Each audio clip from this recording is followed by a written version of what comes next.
Hello and welcome to Mr. Random Toy Guy. I am your host, Mr. Randomness, as I am usually called. It's my first video, and I am a action figure enthusiast. Can't say collector because, truthfully be told, I might collect, but I also make a lot of my stuff. Simplistic as it may be sometimes, they're not always the most complicated customs, but they are sometimes just simple repaints, as you can see here by Mr. Hercules. He is straight up, right out the box. If any of you guys had this figure or have him still, you would hang on to him somehow. You know, he had a pretty horrible paint job. Looked like he was burnt in the sun or had some sort of sunburn. So, yeah, he got a new paint job. He looks a little bit more, godlike, or whatever you want to call it. He's got a nice sheen to him now, nice tan, some dark shading lines and things like that. But I'm getting him ahead of myself, of course, as always. I'm starting this channel basically to educate at some points. I'm not an expert, won't claim to be, but I do know some techniques, and customizing is a lot easier than some people might want to think it is. There's so many great toys out there that are either overlooked or not bought just because it's like, I don't like the way he looks, or he's missing this or that. There's always something you can add to make better, and there's always something you can do to improve upon a figure. Even Logan here shows how much I improved the way he looks, because he had no paint on his skin, and he looked really, really pale. It was like Vampire Logan. Plus, we all know the typical problems.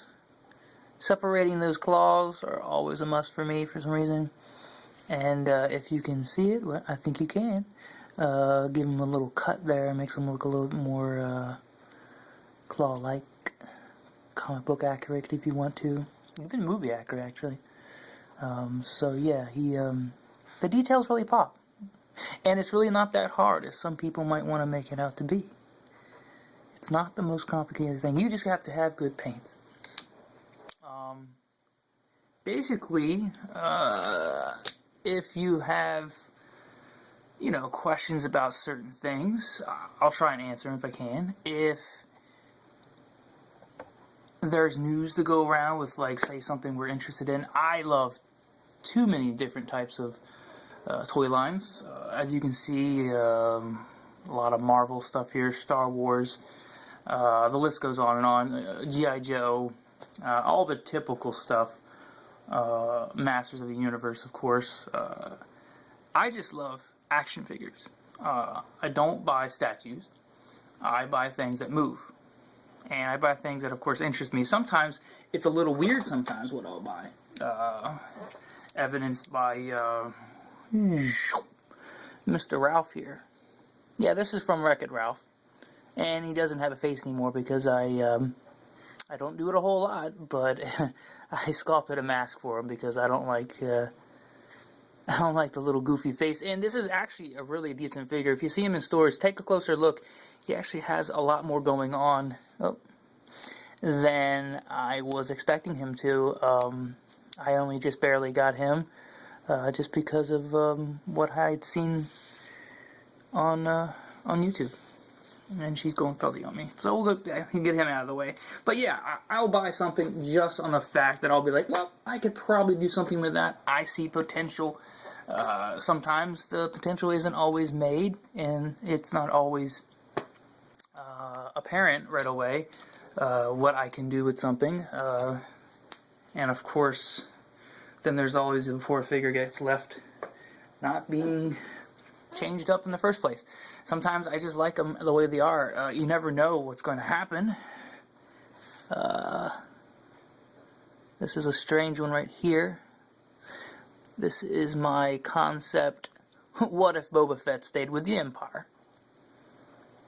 And what if he did? He would have become an awesome, badass stormtrooper-like commander, which, eventually in the Star Wars universe, they started using more advanced suits for some of these space troopers and such. So he was really just something I had to fool around with. And naturally, if anyone you can tell, this is definitely an Iron Man base mold with a prototype stormtrooper helmet, the Ralph McQuarrie stormtrooper helmet. He basically just has a lot of layers of paint. He's made to look dirty, of course, because he is supposed to be battle worn, and I mean, Boba Fett's always been battle worn. As you can see, a little bit of damage underneath there, but I mean, everything is just beautifully detailed on this figure originally, and I thought, why is it so wasted with so little paint? You can really bring out so much beauty in some of these mass market figures with just a little bit, and a lot of you might know this already, of course, but some people may not. And I just like getting those details out. Worn feet, of course. He's been stomping around, doing things. Anyway, so, just simple things that I've been doing. I'm not giving shout-outs right now, but I do like, of course, lots and lots of YouTubers out there. I've been wanting to do this for many years now, but it has a lot of things to do with setup, ease of recording. It's very hard sometimes to get something done the way you want it to, and now is finally the time. I think it works out, and I have a great setup that's not going to change. I have this setup all the time. This is where I create a lot of the stuff you're seeing here. Of course, we all love the backpack firing Boba Fett, so he does have a backpack, which of course fits in here, and he can wear it as he should. Of course, it still fires.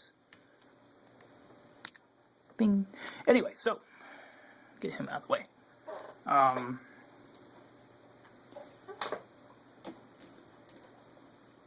So on this channel, what will you see? I don't know. My name is Mr. Randomness, and that's why I call myself that, because I am random, scatterbrained. I'm not going to give you a time frame of, well, I'm going to talk about this figure, and I'm going to talk about that figure. I'm going to talk about the latest news. I'm not going to talk about any of that stuff. You've got more than enough people to tell you about all that great stuff, and tons of other channels that are on top of it day in and day out. I'm on top of it just as much as they are, but I'm not going to have the time to always jump on top of that. What I will do is show you all the things that I am interested in, when you may be interested in too. So, yeah, it's just one of those things where I really just want to get out there with some of the stuff I may know or may have done. It's just, it's fun. Toys are fun, period. Toys are for anyone who wants to pick them up and play with them, create them, do whatever you want to. I say go for it. They're really for all ages. I think that you can really do whatever you really want as long as you have the means and the knowledge to achieve it when it comes to toys. I'm not talking in general. But in everything, when it comes to, you see something that just looks incomplete, you can make it complete. It's just how far will you go to make it complete sometimes. You're going to buy a whole figure just so you can cut off a bunch of his legs so you can add it to another one? That's really what it comes down to sometimes. I love He-Man. This is something of a labor of love because I didn't think I was going to be able to do it at first. Not because, what was available, more or less, back when the series first started, the 2-packs came out in Toys R Us, and he just kind of came to me. I was like, well, it's going to work, but can I make it work? And can it look good? And eventually it did. I think it's a perfect combination. And Mattel should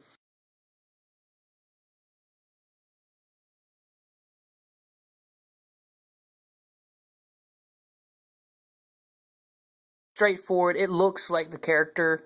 Silver bracelets.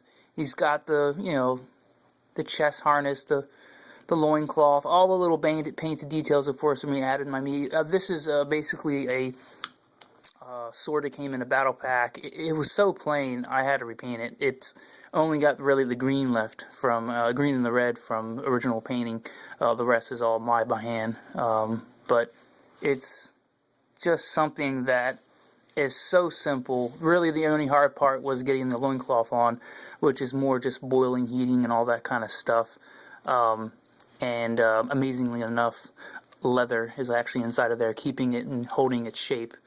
But other than that, he's fully posable. All my stuff has been made to play with, to pose. It's still an action figure. It's not a piece to stare at and maybe dust now and then. It's something that you can play with. They're not going to fall apart, most of them, but some of them are even more. I can really go the distance with messing around with them. They're not just made to look at. They're made to be played. They're toys.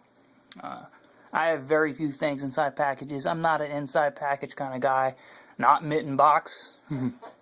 There's a first shout out, I guess. But it's just something where this is possible, and a lot of people can make this. It's just really time sometimes, and if you don't have the time, well, I guess that's probably partially the reason I do the channel.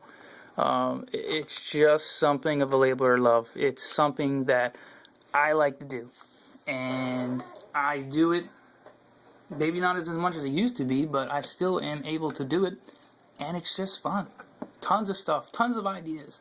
And then like the Sentry here, he could have been so much better, and you'll probably hear this a ton from me going on in the future. I hate plasticates. It's one of my biggest pet peeves. Star Wars has been doing cloth goods for so long. It just bemoans me how long we've been dealing with the plastic capes on the Marvel side. I mean, this isn't something hard to do. Well, other than this part. Basically has a repainted belt because it was way too light. All the artwork I've ever seen of him in the comic books always shows a darker belt, maybe lighter boots. He has a better paint job too, a little bit more finer detail up in here, but he's still stock. Of course, the lips, they're not, I have poop on my lips anymore. I have a fairly decent shade of, you know, pink lip-like color, not what he used to have, which was very, ooh, see, haven't glued that down yet, boink. He just looks so much better. He looks more comic accurate to me. Size and scale was already decent, if you ask me, to begin with. I thought he's decently scaled to other Marvel Universe. I'd grab one, but I don't have one in the hand right now. It's the only one I have. But he looks great now, I think. He looks more comic accurate. This has actually been brightened too, sorry. It completes what Hasbro already tried to do. It completes it. And this right here is basically, it's a hard piece, but it's still the same fabric. It's all cut from the same cloth. This has been super glued, so it actually bonds the material together into a hard plastic, almost, and then it bonds it to the actual figure. So this is free, but it's being held together by that. And if I were to finally glue the hair down, it would probably help a little bit too with the hair holding it down. For some reason, I think I left it off as if I was going to find another hair piece for him. But right now, he just has cancer and he's wearing a wig. So anyway, no offense to people who have cancer. It's just a joke. Here is something else I like to do. It's, my old Green Lantern from when I was a kid in the 80s. Superpowers. If you guys know what that is. Old toy line, what does it say there? 1984, right? Yeah, 1984. Hopefully you guys can see all this. I think you can. It's just something where I found him, I was like, he really needs a touch-up. And the more I looked at him, I was like, you know, he looks like the New Frontier cartoon Green Lantern. So he's just been touched up. Colors repainted, and he was a little worn, naturally. He's been beat up throughout the years. Oh. Yeah, he looks great now. Even gave him a little shiny ring. If he will focus. Yeah. Shiny ring now. And he looks fantastic. Same great toy I used to love. Black, of course, he's been re-blacked in all the black areas. But hair done too, of course, and the mask. So, just another thing. It's just another labor of love there, because really, it wasn't that hard. The symbol, of course, was a Behotchk, because, that's hard to do. I have problems with symbols and things. I don't use stencils. I'm just all paintbrush. Freehand. Maybe eventually someday. Maybe airbrush. You never know.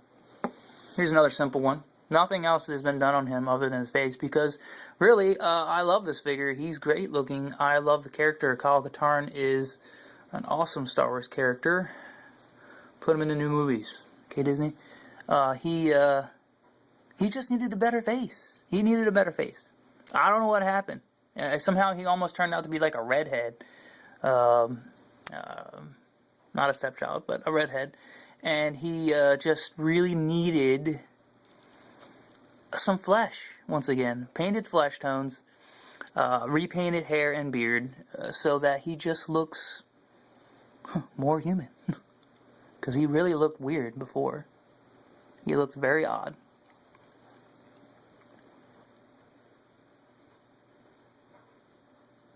Anyway, the awkward silence has ended. I think that's going to be it for now. I've already gone on too long, I think. But that is Mr. Random Toy Guy. I will show random things, and I will give you random videos, because that's what I do. I am Mr. Randomness.